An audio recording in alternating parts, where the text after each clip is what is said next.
Welcome to the Learning Pines YouTube. We hope this video helps. You'll begin by confirming your device supports split screen and opening the first app you want to use.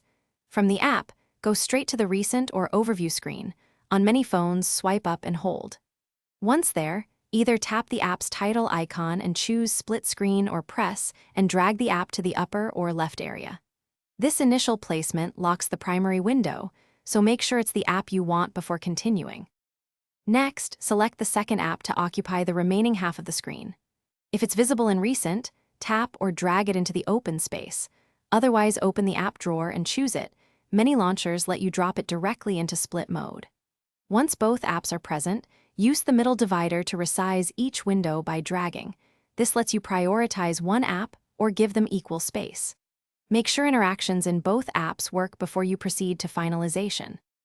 To finish your split screen session, either drag the center divider fully to one edge to close a pane or press home to suspend split mode while keeping both apps in Recents.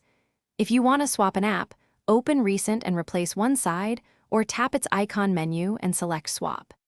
If split screen fails, force stop the misbehaving app, clear its cache, or reboot the device. Also confirm multi-window is enabled in settings for your Android version, and that the Thanks for watching. Consider subscribing if we helped you.